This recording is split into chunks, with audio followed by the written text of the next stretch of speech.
اتنی اہمیت کے باوجود بھی کربلا کے ریگزار میں امام کھڑے. آپ نے یہ سب دیکھ لیا. یہ ناز رسول اللہ نے اٹھائے, صحابہ نے آپ کی توقیر کی. جماعت صحابہ میں سرکار امام پاک کا مرتبہ بہت بلند و بالا تھا. ہاں یعنی سرکاران صحابہ نے نسبت رسول کا خیال کرتے ہوئے سرکار امام عرش مقام کی تعظیم کی. سرکار ابو ہریرہ نے آپ کی جوتی اٹھائی, حضرت عبداللہ ابن عباس نے آپ کی سواری کی رکاب تھامی, عمر بن خطاب نے آپ سے کہا ہمارے سر کے بال آپ پہلے بیٹھ کے سکتے اٹھائے گئے. سرکار ابو بکر نے آپ کے بھیا کو اپنے کندھے پر اٹھایا. میں بہت ساری روایتیں پڑھ سکتا ہوں, تفسیر سنا سکتا ہوں, یہ بتا سکتا ہوں حضور نے, حضور والوں نے امام عرش مقام کی کتنی توقیر کی. لیکن یہی حسین 56 سال کی عمر میں کربلا میں 10 محرم کو کھڑے, اور ایک جماعت ان کے سامنے وہ بھی ہے جو اسی حضور کا کلمہ پڑھتی ہے جس کے حسین نواسے ہیں. اور امام 60-50 سال گزرتے گزرتے کنڈیشن یہ ہے کہ حسین ان کے سامنے کھڑے ہو کر کے مجھے پہچانو, میں فاطمہ بنت محمد کا بیٹا ہوں, میں وہ ہوں. اور میرے بھائی کے بارے میں, میرے بارے میں حضور نے فرمایا تھا حسن اور حسین جنتی جوانوں کے سردار. حضور مولا حسین فرماتے میں وہ ہوں جس کا بابا علی ہے. مولا حسین فرماتے میرے چچا جعفر طیار جنت میں اڑ رہے ہیں. میرے نانا نے فرمایا میں وہ ہوں جس کے ابا کے چچا سید الشہداء امیر حمزہ میرے دادا ہیں.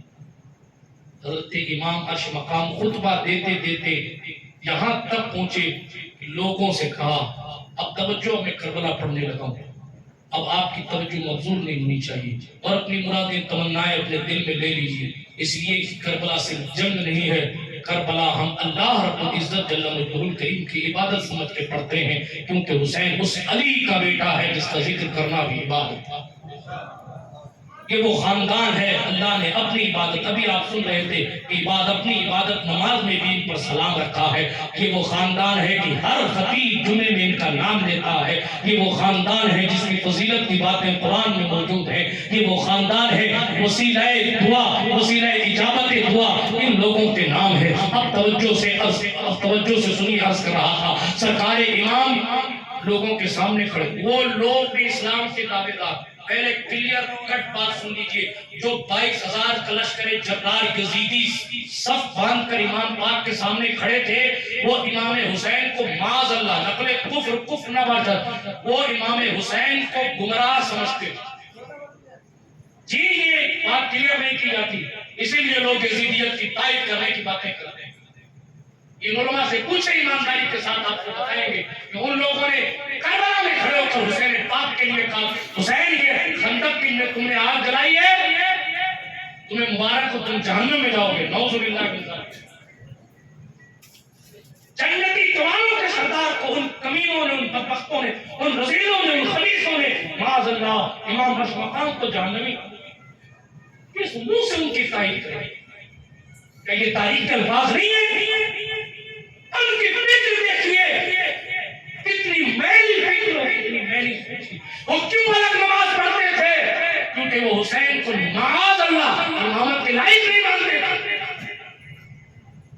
باتیں نہیں کی جاتی مگر یہ سچائی ہے. ان کے دل اس طرح یزید کی دولت کے بھکاری ہو چکے تھے. عبید اللہ ابن زیاد ابن نامعلوم کے وہ ایسے پٹھو ہو چکے تھے کہ انہیں نواسے رسول کی عظمت نظر نہیں آتی. اور جس کے بارے میں حدیث ہوتی جنتی جمالوں کے سردار, ان کے حوالے سے اتنے گندے خیالات لے کر وہ میدان کارزار میں کھڑے. یہ یزیدیوں کی کنڈیشن تھی. انہوں نے عباس علمدار کو شہید کر دی, قاسم ابن حسن کو شہید کر دی, حبیب ابن مظاہر کو شہید کر دی, زہیر ابن قین البجلی کو شہید کر دی, ہاں سرکار مسلم ابن اوسجا کو شہید کر دی. سرکار مصطفیٰ جان رحمت کے وفاداروں میں عامر بن عروہ, مسلم ابن عقیل, بہت سارے نام ہیں. حضرت جریر, وہب بن عبداللہ, عمیر بن عبداللہ, حضرت حر ابن جزید ریاحی یا تمیمی, ان وفاداروں کو ایک ایک کر کے شہید کر دی. بہت سے وفاداروں پھر خاندان بنو ہاشم کے شہزادوں کو شہید کر دیا، مسلم ابن عقیل کے بھائیوں کو شہید کر دیا، مسلم ابن عقیل کے بیٹوں کو شہید کر دیا، خاندان مولا کائنات کے فرزندوں کو شہید کر دیا، پھر سرکار امام قاسم، سرکار حضرت مولا علی اصغر عباس علمدار مولا علی اکبر ہم شکل پیغمبر کو شہید کر دیا۔ اب آخری امام عرش مقام بچے اور امام پھر بھی آ کر اپنا انٹروڈکشن دے رہے ہیں اور یہاں تک فرمایا اگر تمہیں اس بات کا یقین نہیں میں جنتی جوانوں کا سردار ہوں تو پوچھو جابر ابن عبداللہ سے، پوچھو فلاں صحابی سے، پوچھو فلاں صحابی سے کہ امام حسین نے یہاں تک ان کو کہا فلاں فلاں صحابی ابھی زندہ ہے، تاکہ پوچھو کیا نہیں وہ حسین نہیں ہوں جس کو حضور اپنے کندھے پر بٹھاتے تھے۔ بہت کچھ سمجھایا مگر ایک جملہ کہوں، سنبھال سکتے تو سنبھال لیجئے گا، دل یزیدی ہو جائے تو خطیب اگر حسین بھی ہو تو بھی اثر قبول نہیں کرتے۔ آپ کہیں کہ مولوی صاحب کی زبان کی تاثیر چلی گئی، مانتا ہوں ہمیں وہ تاثیر نہیں رہی جو بایزید بستامی کی زبان میں تھی، لیکن آپ کے دل کی کھیتی بھی تو جڑی ہوئی ہے۔ کیا حسین سے زیادہ کوئی تاثیر لا سکتا ہے؟ جس کی زبان کی تاثیر کی شان یہ تھی کہ اگر وہ زبان ہلا دے تو پانی ہونے کے باوجود بھی یزیدی کاسا نہ تھا، ہے نا بھائی؟ جس نے کہا تھا حسین یہ فرات لہریں مار رہا ہے، آپ کو ایک قطرہ پانی نہیں ملے گا، امام نے ہاتھ اٹھایا اللہم اقتلہ عطشانا، اے اللہ اسے پیاسا مار دے، یہ زبان ہلی، اس یزیدی کا گھوڑا بھاگا، وہ اپنے گھوڑے کے پیچھے بھاگا، اس میں پیاس لگی، العطش العطش کے نعرے یزیدی لگاتا تھا، پانی پیتا تھا تو بڑھتا تھا واپس الٹ دیتا تھا۔ جس کی زبان کی تاثیر اتنی زیادہ ہوتا تھا وہ تقریر کر رہا تھا اور لوگوں کو کہہ رہے سب کو قتل کر چکے ہو، مجھے تو نہ کرو، میں نواسے مصطفیٰ ہوں، لیکن دل میں دنیا تھی، کلمہ وہ بھی پڑھتے تھے۔ آپ اگر یہ سوچیں کہ میرے سر پہ ٹوپی ہے تو سر پہ ٹوپی تو یزیدیوں کی تھی، آپ اگر یہ سوچیں کہ آپ کے چہرے پہ داڑھی ہے تو کیا یزیدیوں میں داڑھی والے نہیں تھے؟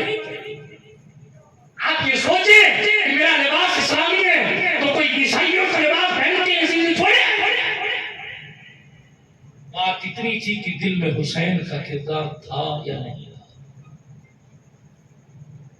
بات اتنی ہے کہ دل میں عشق رسول تھا یا نہیں تھا۔ بھیڑ بھی نہیں دیکھی جاتی، دیکھا جاتا ہے دل میں محبت علی ہے یا نہیں ہے۔ اگر بھیڑ سے فیصلہ ہوگا تو پھر کربلا میں آپ کس کو جیتا ہوا کہے؟